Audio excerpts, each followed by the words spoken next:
સુરતના માંગરોળ તાલુકાના ધામરોડ ગામના રહીશોના જણાવ્યા અનુસાર ગામના પારસી ફળિયાને અડીને જ બ્લોક નંબર 59 આવેલો છે। આ જમીન પર હાલમાં કોઈ ઈસમ દ્વારા લોખંડનું મટીરીયલ બનાવવા માટે ઔદ્યોગિક એકમ એટલે કે ફેક્ટરી બનાવવાની પેરવી ચાલી રહી છે। આ જગ્યા બિલકુલ રહેણાંક વિસ્તારની નજીક હોવાથી ગ્રામજનોમાં ભારે અસંતોષ જોવા મળી રહ્યો છે। ગ્રામજનોએ આવેદનપત્રમાં આક્રોશ વ્યક્ત કરતા જણાવ્યું છે કે જો આ લોખંડની ફેક્ટરી અહીં શરૂ થશે તો આસપાસના સમગ્ર વિસ્તારમાં અવાજનું પ્રદૂષણ, કેમિકલયુક્ત કચરો અને હવાનું પ્રદૂષણ ફેલાવાનું મોટું સંકટ ઊભું થશે।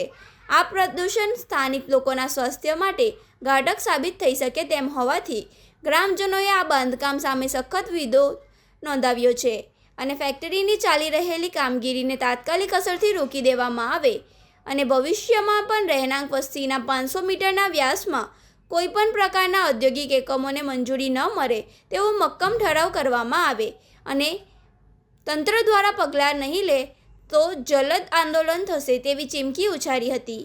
ગ્રામજનોએ વહીવટીતંત્ર અને પંચાયતને સ્પષ્ટ શબ્દોમાં ચીમકી આપી છે કે જો આ પ્રદૂષણ ફેલાવતી ફેક્ટરીનું કામ તાત્કાલિક ધોરણે બંધ કરવામાં નહીં આવે તો આગામી દિવસોમાં ગ્રામજનો દ્વારા ધરણા પ્રદર્શન સહિતના જલદ આંદોલનનો માર્ગ અપનાવવામાં આવશે।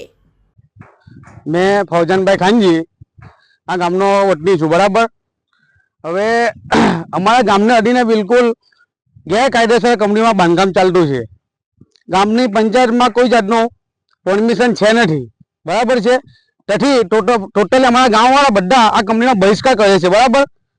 अगर आ लोकोए बांधकाम चालू कर्युं तो अमे आटले गाड़ी आ बाजुमां टलावडी छे, आटले गाड़ी अमे लोको तंबू पाडीने आटले गाड़ी ढाळवा बेसीशुं बराबर। ओके कोई जातनो कई वस्तु थयुं नथी बराबर। नहीं ग्राम सभा में जाण करी के नहीं कई वस्तु में जाण करी। आ लोकोए अनलीगली काम चालू कर दीधुं। पंचायत ने जाण भी नहीं करी। लोकोए ने पंचायत ध्यान भी नहीं आप्युं एम।